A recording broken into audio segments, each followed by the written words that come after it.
이제 말씀 나누도록 하겠습니다. 오늘 우리가 함께 나눌 성경 말씀은 두 구절을 보려고 합니다. 창세기 1장 1절부터 2절까지의 말씀입니다. 창세기 1장 1절부터 2절입니다. 예전에 창세기 강의하면서 창세기 1장 1절을 히브리어로 외웠었는데 혹 기억하시는 성도들 계실지 모르겠습니다. 히브리어로는 외우지 못할지라도 창세기 1장 1절, 2절 정도는 우리가 외우는 것이 마땅하겠습니다. 창세기 1장 1절과 2절 한 목소리로 함께 읽겠습니다. 태초에 하나님이 천지를 창조하시니라. 땅이 혼돈하고 공허하며 흑암이 깊음 위에 있고 하나님의 영은 수면 위에 운행하시니라. 아멘. 그리고 3절에 보면 이렇게 쓰여 있습니다. 하나님이 이르시되 빛이 있으라 하시니 빛이 있었고 이 빛이 하나님 보시기에 좋았더라 이렇게 쓰여 있습니다. 이것이 성경에 맨 처음 나오는 장면입니다. 태초에 하나님이 천지를 창조하시니라. 땅이 혼돈하고 공허하며 흑암이 깊음 위에 있고 하나님의 신은 수면 위에 운행하시더라. 하나님이 이르시되 빛이 있으라 하시니 빛이 있었고, 이것이 바로 창세기의 첫 번째, 성경의 첫 번째 장면이죠. 이제 우리가 함께 더불어 볼 장면이 요한복음 1장입니다. 창세기 1장에서 요한복음 1장으로 넘어갑니다.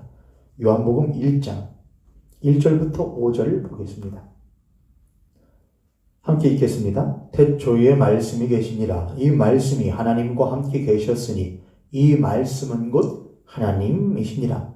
그가 태초에 하나님과 함께 계셨고 만물이 그로 말미암아 지은 바 되었으니 지은 것이 하나도 그가 없이는 된 것이 없느니라. 그 안에 생명이 있었으니 이 생명은 사람들의 빛이라. 빛이 어둠의 빛이 돼 어둠이 깨닫지 못하더라. 이어서 9절부터 14절까지 읽겠습니다. 참빛 곧 세상에 와서 각 사람에게 비추는 빛이 있었나니 그가 세상에 계셨으며 세상은 그로 말미암아 지은 바 되었으되 세상이 그를 알지 못하였고 자기 땅에 오매 자기 백성이 영접하지 아니하였으나 영접하는 자 곧 그 이름을 믿는 자들에게는 하나님의 자녀가 되는 권세를 주셨으니 이는 혈통으로나 육정으로나 사람의 뜻으로 나지 아니하고 오직 하나님께로부터 난 자들이니라. 말씀이 육신이 되어 우리 가운데 거하심에 우리가 그의 영광을 보니 아버지의 독생자의 영광이요 은혜와 진리가 충만하더라. 아멘.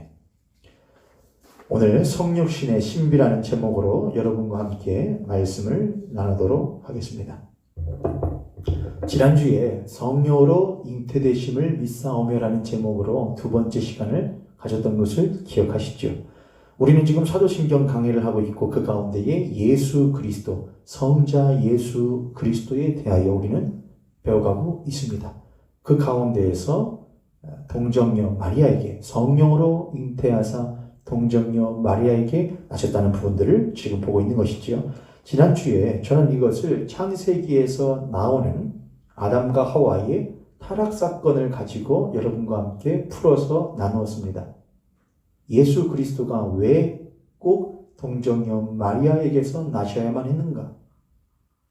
지난주에 나누었던 부분은 예수 그리스도가 둘째 아담으로서, 둘째 사람으로서 이 땅 가운데에 오신 부분들을 다루었던 것입니다. 첫째 아담, 첫사람이었던 그 아담은 하나님께서 허락하여 주신 그의 아내, 여자를 더러운 사단마귀의 뱀의 꼬임으로부터 지켜내지 못했습니다. 그는 지켜내지 못했을 뿐만이 아니라 또한 그 실수한 죄를 범한 아내를 덮어주지도 못하였습니다. 오히려 아내를 버려버리고 아내를 탓했던 것, 또한 하나님을 탓했던 것이 첫사람 아담의 모습이었습니다.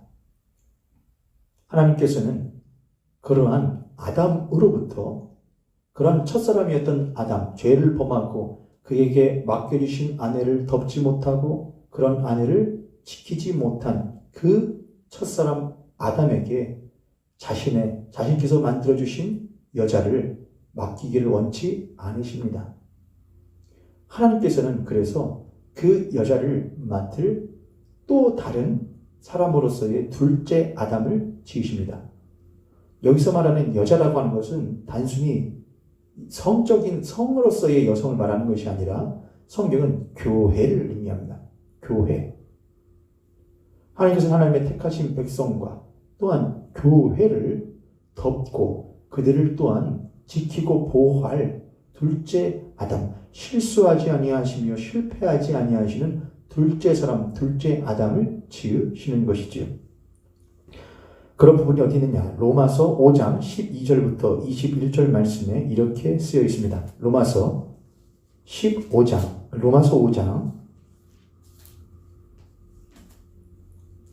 12절부터 21절까지에 그러므로 한 사람으로 말미암아 죄가 세상에 들어왔고 죄로 말미암아 사망이 들어왔나니 이와 같이 모든 사람이 죄를 지었으므로 사망이 모든 사람에게 이르렀느니라. 첫사람 아담의 그 실패함으로 인하여서 타락으로 인하여서 죄가 세상에 들어왔고 또한 그 죄가 사망이라고 하는 결과를 세상 가운데 가져왔다고 하는 것이지요. 죄가 율법 있기 전에도 세상에 있었으나 율법이 없었을 때는 죄를 죄로 여기지 아니하였느니라. 그러나 아담으로부터 모세까지 아담의 범죄와 같은 죄를 짓지 아니한 자들까지도 사망이 왕노릇하였나니 아담은 오실 자의 모형이니라. 이것이 말하는 것은 모든 사람은 율법 아래에 있는 모든 사람은 다 무엇이라고 하는 것이냐? 죄인이요 또한 그 죄의 형벌로서 사망을 피할 수 없다는 말을 하고 있는 것이죠. 그러나 이 은사는 그 범죄와 같지 아니하니 곧 한 사람의 범죄를 인하여 많은 사람이 죽었은즉 여기서 말하는 한 사람이라고 하는 것은 첫째 사람으로서 아담을 말합니다. 아담. 그 아담의 범죄함으로써 모든 사람이 못하게 되었다는 것이냐? 죽게 되었다는 것이죠. 이게 바로 대표성입니다. 첫사람 아담이라고 하는 모든 인간을 대표하는 존재로서의 그 아담이 죄를 범함으로 모든 인간은 이제 무엇한 자들이냐? 죄를 범한 죄인이라고 하는 것이죠. 그들이 죄를 행하였고 행하지 아니하였고 라고 하는 범죄의 유무를 말하는 것이 아닙니다. 모든 인간을 대표하는 존재로서의 그 첫사람 아담이 죄를 범함으로써 인간이라는 존재에게는 그들은 죄를 범한 타락한 존재라고 하는 꼬리표가 붙게 되었다고 하는 것이죠. 그게 바로 대표성입니다. 이렇게 이해를 하시면 좀 편하실 것 같아요. 예를 들어서 한 나라에 대통령이 있지 않습니까? 그 대통령이 그런데 다른 나라와 무슨 일종의 계약을 맺어요. 무슨 계약을, 체결을 맺을 때에 우리들은 그 체결에 관여한 바가 있나요? 없나요? 없지요. 그러나 그 대통령이 체결한 계약에 따라서 우리들이 뭘 하기도 혜택을 받기도 하고 때로는 피해를 보기도 하죠.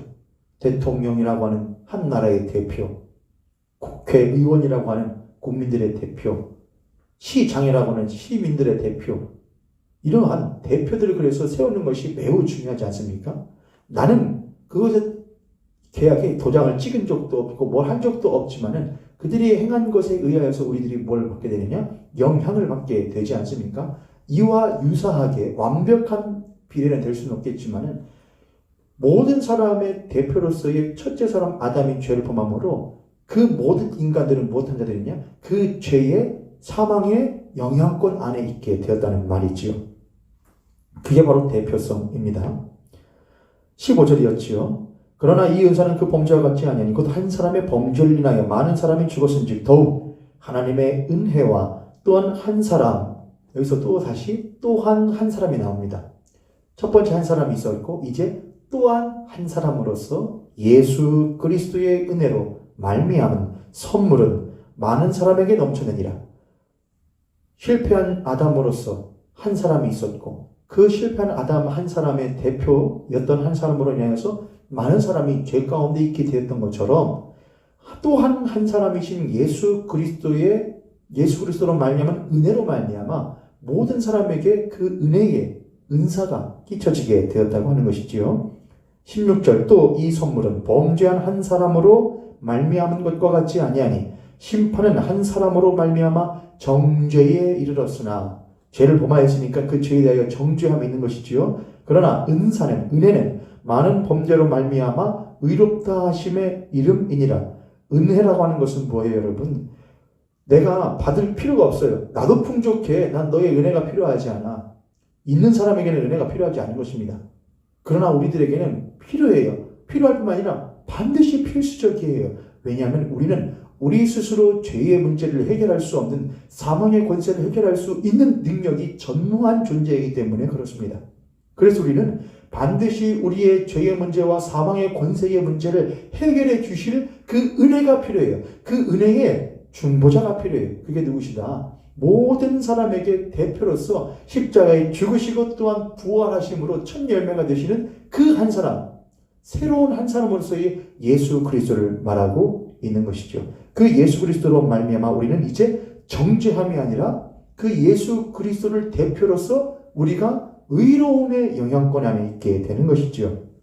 17절 한 사람의 범죄로 말미암아 한 사람 아담의 범죄로 말미암아 사망의 그 한 사람을 통하여 모든 사람들을 그 영향권 아래에 놓고 왕노릇 하였은즉 더욱 은혜와 의의 선물을 넘치게 받는 자들은 한 분 예수 그리스도를 통하여 생명 안에서 왕노릇 하리로다. 그런즉 한 범죄로 많은 사람이 정죄에 이른 것 같이 한 의로운 행위로 말미암아 많은 사람이 의롭다 하심을 받아 생명에 이르렀느니라. 한 사람이 순종하지 아니하므로 많은 사람이 죄인 된 것 같이 그 또 한 사람이 순종하심으로 많은 사람이 의인이 된 것이니라. 할렐루야. 이 바로 한 사람으로서의 실패한 아담과 또 한 사람으로서의 하나님 앞에 순종하신 예수 그리스도를 대비하여 지금 나타내고 있는 말이죠. 또 한 구절을 보도록 하겠습니다. 고린도전서 15장입니다. 고린도전서 15장. 몇 구절을 볼 테니까 먼저 찾아보셔요. 고린도전서 15장 12절부터입니다. 고린도전서 15장 12절부터 20절까지 28절까지 봐도 되겠네요. 고린도전서 15장 12절부터 그리스도께서 죽은 자 가운데서 다시 살아나셨다 전파되었거늘 너희 중에서 어떤 사람들은 어찌하여 죽은 자 가운데서 부활이 없다느냐. 흔히 고린도전서 15장을 부활장이라고 말을 하는데요. 여기서 이제 저희들이 보려고 하는 것은 우리들이 로마서 5장에서 보았던 것은 한 사람으로 말미암아 죄가 들어왔고 죄로 말미암아 사망의 권세가 사망의 왕노를 했다 했던 것이 있었지요. 그리고 또한 한 사람 예수 그리스도로 말미암아 우리가 생명으로 왕노릇하리라고 하는 말이 등장을 합니다. 그것이 연결되어진 것이 무엇이냐 바로 부활에 대한 것입니다. 첫사람 아담으로 말미암아 그가 실패함으로써 죄가 들어왔고 그로 인하여 사망의 왕노릇하여 모든 사람들은 사망에 이를 수밖에 없고 사실은 사망한 것이나 죽은 것이나 마찬가지인 존재된다. 하나님과의 단절을 의미하죠. 그러나 또한 한 사람이신 둘째 아담이신 예수 그리스도로 말미암아 그 예수가 모든 사람을 위하여 무엇하고 죽고 모든 사람들을 위하여 모든 사람들의 죄를 무엇하여 자신이 덮어요. 그걸 그렇게 하여 주는 것이지요. 그리고 무엇하여 그 모든 사람들을 끌어안고 다시 무엇하시는 부활하시는으로 인하여서 생명이 왕노릇하게끔 만드시는 것이죠.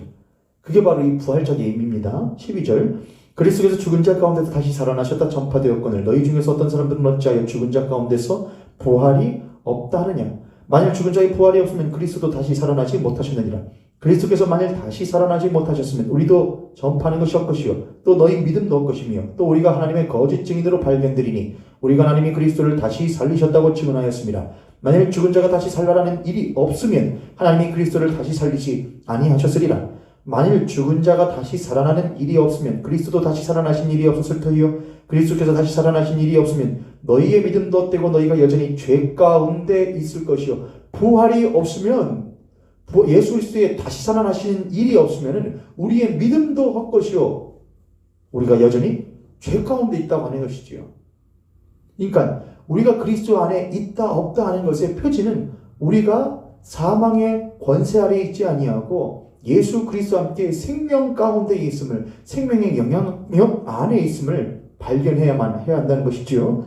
18절 또한 그리스도 안에서 잠자는 자도 망하였으리니 만일 그리스도 안에서 우리가 바라는 것이 다만 이 세상의 삶뿐이면 모든 사람 가운데 우리가 더욱 불쌍한 자니라. 그러나 이제 그리스도께서 죽은 자 가운데서 다시 살아나사 잠자는 자들의 첫 열매가 되셨도다. 여기서 중요한 단어가 나옵니다. 바로 첫 열매라는 말입니다. 근데 여러분, 열매라는 것은 무엇이 있어야 되죠? 열매가 그냥 맺혀지나요? 그렇지 않지요. 열매가 있기 이전에 무엇이 있어야 되면 씨가 있어야 됩니다. 씨앗이 있어야 되지요. 자, 그 부분을 이해하시고 21절 사망이 한 사람으로 말미암았으니 누구를 말하는 것이죠? 아담을 말합니다. 첫사람이요. 사망이 한 사람으로 말미암았으니 죽은 자의 부활도 한 사람으로 말미암다. 누구에 대한 말이죠? 예수 그리스도에 대한 말입니다. 아담 안에서 모든 사람이 죽은 것 같이 그리스도 안에서 모든 사람이 삶을 얻으리니 그러나 각각 자기 차례대로 되리니 먼저는 첫 열매인 그리스도요. 먼저는 첫 열매인 그리스도요. 다음에는 그가 강림하실 때에 그리스도에게 속한 자요. 그 후에는 마지막이니 그가 모든 통치와 모든 권세와 능력을 멸하시고 나를 아버지 하나님께 바칠 때라. 아멘. 이 부활에 대한 이야기를 하면서 예수 그리스도를 뭐라고 지금 표현하고 있냐? 첫 열매로서 표현하고 있습니다. 예수 그리스도에 대하여 성자 예수 그리스도에 대하여 두 가지로 지금 저희들이 살펴본 것인데 첫 번째는 그 예수 그리스도는 무엇이다? 첫사람이었던 아담과 다르게 둘째 사람, 둘째 아담으로서 모든 인간을 대표하기 위하여 오신 분이라 이거예요. 또한 이 예수 그리스도는 무엇이다? 첫 열매라는 거예요. 무엇의 첫 열매? 부활의 첫 열매라는 거예요. 모든 사람이 첫사람 아담으로 말미암아 죄가 들어오고 그 죄로 말미암아 사망이 임하게 되었고 그 사망의 권세로 말미암아 모든 사람이 죽을 수밖에 없는 하나님과의 관계가 단절되어졌고 그 하나님과의 관계의 단절로 인하여서 모든 것이 죽을 수밖에 없는 영원히 하나님과 떨어져 단절되어져 있는 존재로서 살아갈 수밖에 없으나 예수 그리스도께서 모든 사람을 대표로 하여 십자가에서 죽으심으로 말미암아 그들을 죄 가운데서 건져내시고 그뿐만이 아니라 자신이 모든 사람을 품고 십자가에서 죽으실 뿐만 아니라 부활하심으로 말미암아 그것을 믿는 모든 이들은 대표 되시는 부활의 첫 열매 되시는 예수 그리스도로 말미암아 이제는 사망 가운데 얽매여 있지 않고 무덤 가운데 있지 않고 이제는 무덤 문을 열고 우리도 또한 무엇하게 되는 것이냐? 생명 안에서 왕노릇하며 사는 존재가 되어지게 되었다고 하는 것이 이 두 로마서와 고린도 전서 15장 말씀을 연결하면 되는 것이죠. 여기까지 이해가 되셨습니까? 자, 그런데 아까 제가 뭐라고 했냐면은 지난주에 했던 것은 첫사람 아담의 실수를 또한 그 실패를 하나님께서 그 아담의 계보에서 아담의 계보에 있는 어떤 특별하고 뛰어난 한 인간을 택하여서 하시는 것이 해결하시지 않는다고 하는 거예요. 왜냐? 그 모든 사람은 아담이 범한 죄로 인하여 모든 사람은 다 무엇하였기 때문이냐? 모두 죄 가운데 있는 죄인들이기 때문에 그렇다는 것이죠. 그래서 하나님은 그 아담의 족보에 있는 자들이 아니라 하나님께서 약속하여 주신 언약의 족보 가운데서 하나님의 사람이 나오게끔 하시는 거예요. 그런데 그는 아담의 족보가 아니라 아브라함의 하나님의 약속의 족보는 이제 아브라함이거든요. 아브라함의 족보로부터 나오는 존재라고 해서 그가 인간인 것은 아니에요. 왜요? 비록 아브라함은 혈통이나 육정으로 사람의 뜻으로는 무엇에 불과하기 때문이냐? 그는 여전히 죄인 가운데 있는 죄인이기 때문에 그래요. 인간이기 때문에 그래요. 하나님께서 아브라함과 약속하실 때에 한번 보십시오. 하나님은 아브라함에게 약속하실 때에 내가 너에게 뭘 주리라? 자식을 주리라, 자식을 주리라 그렇게 하시죠. 그런데 실제로 아브라함이 얻은 자식은 아브라함이 얻은 것이 아니라 누가 주신 것이었냐면 하나님께서 주신 것이었어요. 그래서 아브라함, 믿음의 조상인 아브라함이 처음으로 낳게 되는 그 아들 이삭은 그가 몇 세 때 낳은 것이냐? 100세에 얻은 자식이에요. 그의 아내 사라는 이미 경수가 끊어져 임신할 수 없는 상태였단 말이죠. 임신할 수 없는 사라의 몸에서 하나님께서 그 안에서 무엇이 태어나게 하신 것이냐? 하나님의 약속한 자녀가 태어나게 하는 게 그게 바로 이삭이었단 말이죠. 이해되셨죠, 여러분? 사라예요. 근데 아브라함은 사라를 무엇하잖아요? 꼭 아담같이 버리잖아요. 내 누이라고. 자신의 필요와 자신의 유익을 위하여서 자신의 아내를 버려요. 덮어주지를 못해요. 그리고 자신의 꾀를 써서 심지어 그 아내조차도 자신들의 꾀를 써서 자신의 자식들을 만들려고 해요. 그게 바로 이스마엘이었잖아요. 하나님이 그걸 원치 않으셨다는 거예요. 그는 기다리셔. 하나님은 무엇할 때까지? 이 아내 사라가 절대로 아이를 낳을 수 없는 존재가 될 때까지 기다리셔요. 왜냐? 그건 아브라함에 의하여서 낳은 것이 아니어야 하기 때문에 그래요. 그리고 아브라함에게서 난 자녀는 하나님께서 사라에게 주신 아이였어요. 그게 이삭이었단 말이에요. 그러니까 아브라함의 능력과 아브라함의 지식과 아브라함의 꾀로서 얻어진 자식이 아니라 하나님께서 아브라함에게 약속하신 하나님의 자녀는 하나님께서 주시며 하나님의 능력으로 말미암아 이루어지게 되는 자식이라 이 말이에요. 그게 이삭이었단 말이죠. 그리고 하나님께서는 내가 이러한 자식을 너희들에게 줄 거라 이거예요. 그게 바로 메시아란 말이죠. 그게 바로 예수 그리스도란 말이에요. 그 예수 그리스도는 아담의 계보든 하나님의 약속 가운데 있으시라도 그 여전히 죄인일 수밖에 없는 그 아브라함의 계보에 혹은 속해 있을지라도 그는 누구는 아니라는 것이냐? 그는 인간의 혈통이나 육종으로는 난 존재가 아니라고 하는 것을 성경이 말하고 있는 거예요. 이해되셨죠? 그래서 하나님께서는 예수 그리스도를 무엇으로 잉태케 하시느냐? 성령으로 잉태되게 하셔요. 우리가 사도신경에 보면은 성령으로 잉태하사 동정녀 마리아에게서 나시고 이렇게 합니다. 둘로 나눠지는 것이죠. 성령으로 잉태되사 동정녀 마리아에게 나셨다. 둘로 나눠지는 거예요. 자, 잉태된 것과 낳는 것이 있어요. 잉태되는 것이 먼저예요? 낳는 것이 먼저예요? 잉태되는 게 먼저예요. 잉태된다는 것이 제가 찾아보니까 라틴어로 찾아봤는데 원래 사도신경이 라틴어로 되어 있으니까요. 근데 이건 제가 발음을 잘 못하겠더라고요. 콘셉투스 이렇게 하는 것 같아요. 콘셉투스. 영어로는 conceived 이렇게 하더라고요. conceived. 제가 뜻을 찾아보니까 상상이나 생각이나 계획이나 생각이나 또는 생명 등을 품다가 잉태래요. conceived. 품다. 이 성령으로 잉태하실 때 그 잉태가 conceived. 생각이나 상상이나 계획이나 생명 등등을 품다. 그러니까 하나님께서 동정녀 마리아라고 하는 그 안은 비어 있는 거예요. 혼돈하고 공허하고 허무한 것과 마찬가지예요. 땅이 혼돈하고 공허하며 흑암이 깊음 위에 있는 것처럼 거기에는 생명이 잉태될 여지가 없어요. 그래서 동정녀잖아요. 그런데 거기에다가 하나님께서 뭘 하시는 거예요? 그러니까 그 마리아라고 하는 그 동정녀 마리아 안에 인간의 어떤 능력이나 육체의 남자로서 요셉의 어떤 능력이나 접함이나 어떤 꾀함이나 계획이 품어지지 않은 상태라는 것이죠.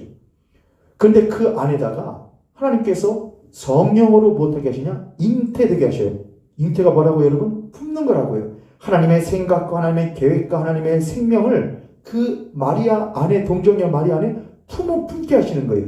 하나님께서 잉태하게 하시는 거예요. 그래서 창세기 1장 1절에서 2절에서 땅이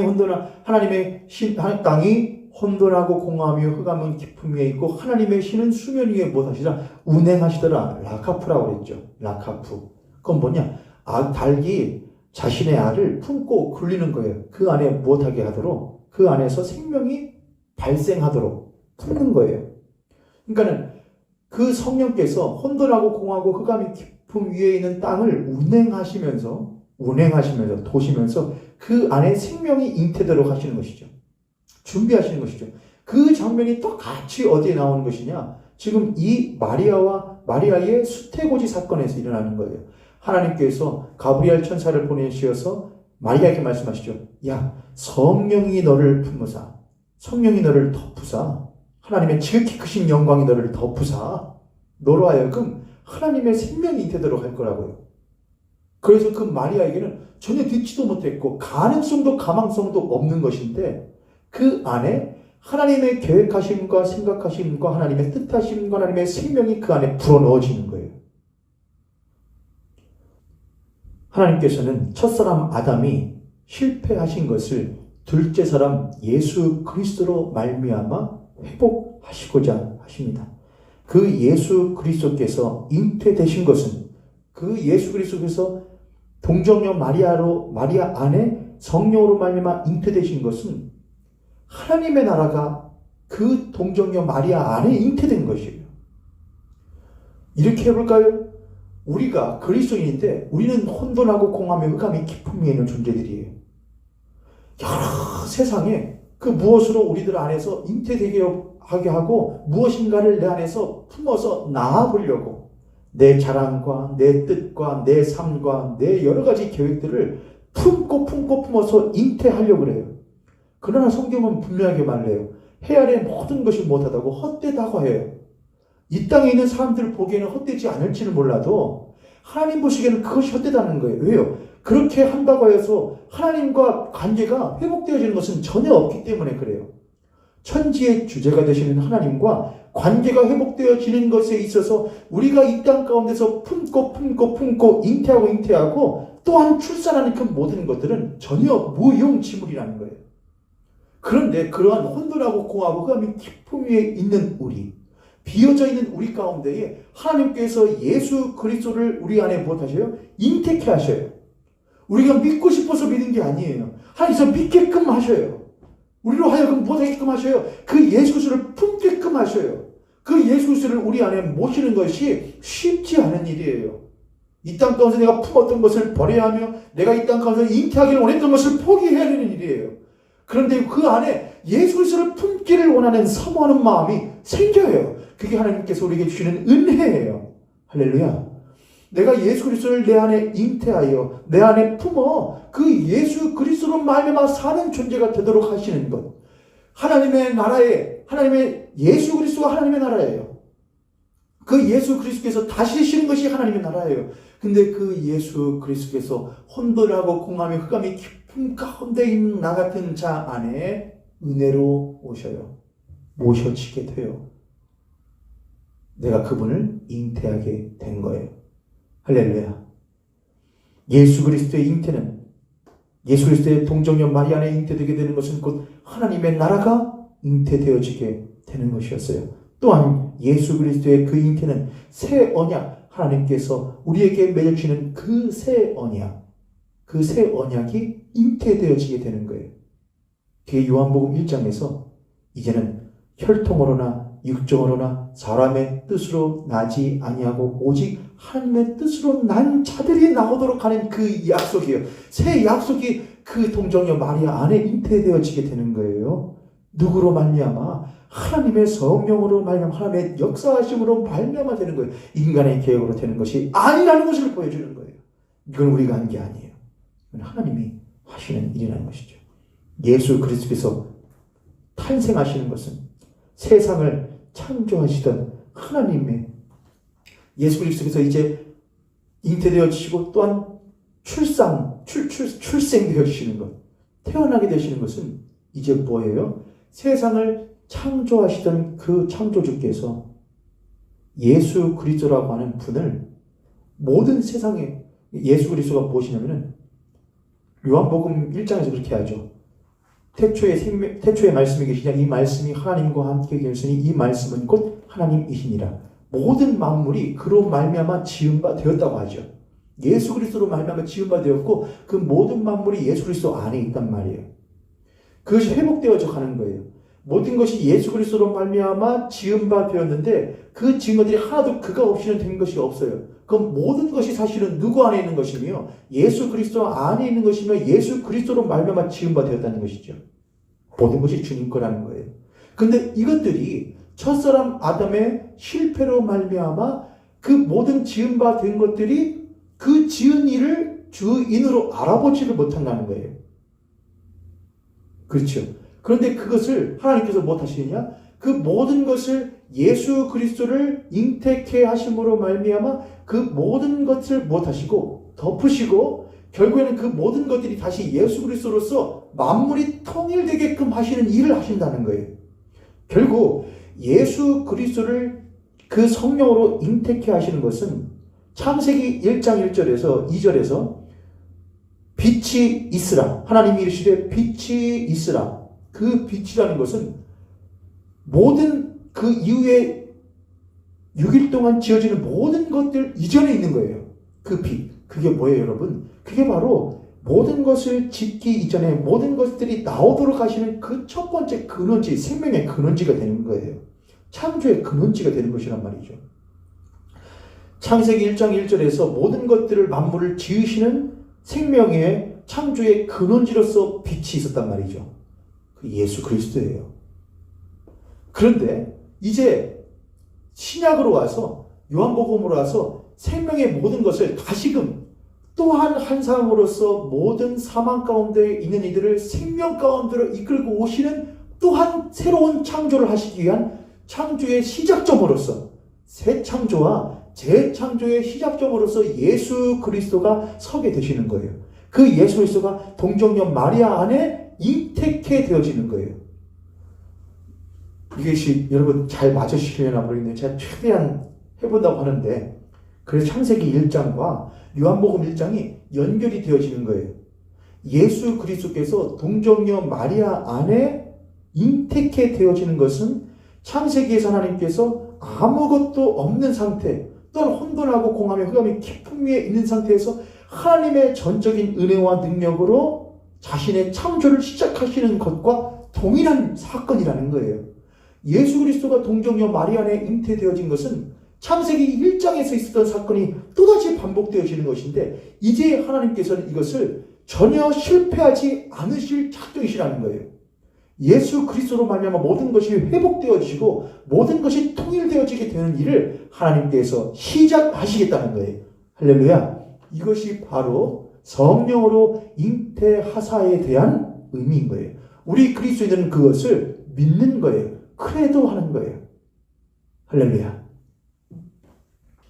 하나님의 지극히 크신 그 능력이 전지전능하신 사랑의 하나님의 그 전지전능하신 능력이 무엇을 덮어요? 마리아를 덮어요. 그게 교회를 의미한단 말이에요, 여러분. 실제로 마리아를 덮고요. 또 우리 교회를 덮어요. 육신을 덮어요. 그의 죄를 덮고 그의 허물을 덮고 허물을 사하고 그리고 그 안에서 덮고 그 안에서 육신이 되신 말씀이 잉태케 되게 계셔요. 다시요. 사랑이신 하나님이 자신의 크신 능력으로 육신을 덮어요. 죄와 허물로 죽어있는 육신을 덮어요. 그리고 그 육신 안에서 무엇이 잉태케 되느냐? 육신이 되시는 말씀을 잉태케 하셔요. 그건 뭐예요, 여러분? 말씀이에요, 말씀. 태초부터 계신 그 말씀이 육신 안에서 잉태케 되셔요. 할렐루야. 꼭 다시 설교 들으세요, 여러분.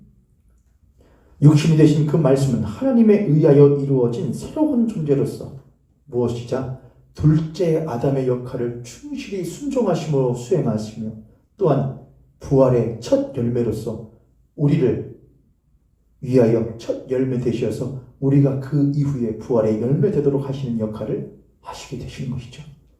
그분은 성령으로 잉태되셔야만이 이 일을 하실 수 있는 점도 없고 흠도 없는 순결한 하나님 그분 자체라고 하는 것을 우리들은 믿고 사는 것입니다. 그게 바로 성령으로 잉태하사요. 동정녀 마리아에게 나셨다라고 할 때에 그것은 예수 그리스도는 하나님에 의하여 하나님이신 그분이 하나님으로 말미암아 잉태하게 되신 것과 동시에 그는 동정녀 마리아의 그 육신의 몸 안에서 10달 동안 잉태되어 자라시고 또한 출생하게 되셨어요.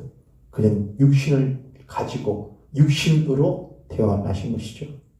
예수 그리스도는 죄인들의 대표이자 죄인의 또한 죄인들을 위한 대제사장이시자 죄인들의 희생물로서 하나님의 어린 양으로서 참된 인간이셔야만 하기 때문에 그래요. 예수께서 동정녀에게 나신 것은 예수께서 우리의 죄 사함을 위하여 동정녀에게서 나셔야만 하기 때문에 그래요. 첫사람 아담이 모든 사람을 대표하는 인간이었던 것처럼 그러나 그는 여전히 인간일 수밖에 없기에 실수하고 실패할 수밖에 없었던 것.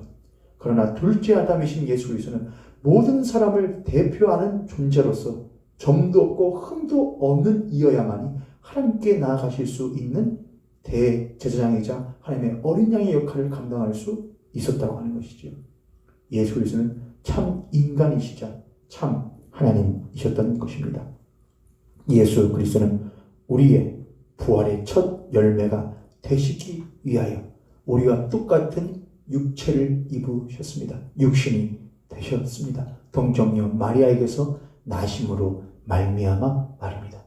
그가 인간이 아니셨다고 한다면 그는 우리와 같은 분이 아니시기에 그의 부활도 우리에게 해당되어질 수 없지만 그가 우리와 같은 인간이셨기에 그의 부활하심도 하나님의 능력으로 말미암은 그의 부활하심도 똑같은 인간인 우리들에게 믿는 우리에게 해당되어질 수 있다고 하는 것이죠. 그의 부활이 곧 우리의 부활이 되실 수 있다는 것입니다. 무엇으로? 그가 동정녀 마리아에게 태어나심으로 인간이셨던 것 때문에 말입니다. 마지막으로 예수 그리스도는 우리를 영원토록 덮으시고 또한 영원토록 우리와 함께 하시기 위하여 동정녀 마리아에게 나셨습니다. 그가 인간이셨기에 그는 우리의 질고를 아시며 우리의 연약함을 알지 못하시는 이가 아니십니다. 때문에 그 예수 그리스도께서는 우리의 허물과 우리의 죄를 긍휼히 여기시며 사하시며 덮고 용서하시기를 원하십니다. 그는 영원토록 우리 안에 잉태되어지시며 또한 우리 안에서 출생되어지셔 우리와 늘상 함께 동행하시는 일을 하기를 원하시는 참으로 사랑의 주님이신 것입니다. 그 예수 그리스도께서 성령으로 잉태하사 동정녀 마리아에게서 낳아지신 것처럼 그 예수 그리스도께서 나와 같은 이 안에 성령으로 내 안에 예수 그리스도께서 모셔지시게 되시고 우리가 그분을 성령의 감동으로 말미암아 그분을 내 안에 모시게 되고 그 예수 그리스도를 내 삶 가운데에 출생케 됨으로써 그 예수 그리스도의 삶이 무엇인지를 보여줌으로 말미암아 우리는 첫사람 아담이 범함으로 말미암아 죄를 범함으로 말미암아 버림받았던 우리가 둘째 아담이신 예수 그리스도 우리의 신랑 되시는 예수 그리스도의 그 은혜와 그 덮어주심으로 말미암아 그 은혜 가운데의 사랑에 덮어주신 가운데에 살아가는 존재임을 깨닫게 되는 자가 되었다는 것이죠. 우리는 그것을 믿습니다.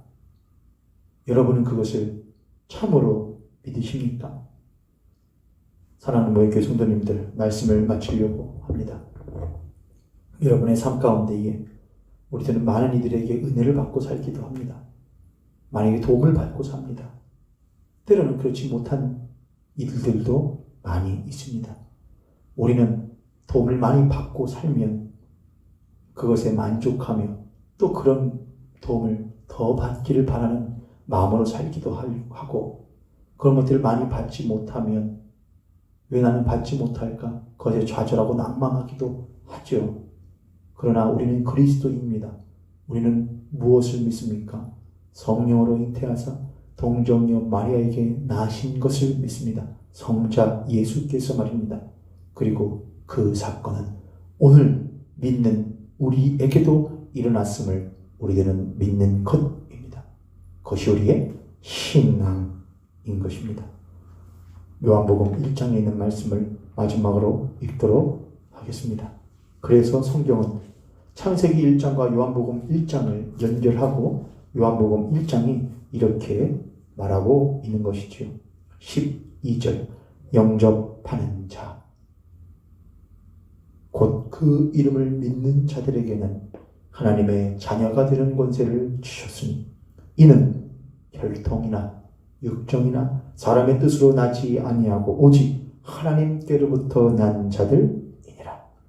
말씀의 육신이 되어 우리 가운데 거하시며 우리가 그의 영광을 보니 아버지의 독생자의 영광이요 은혜와 진리가 충만하더라.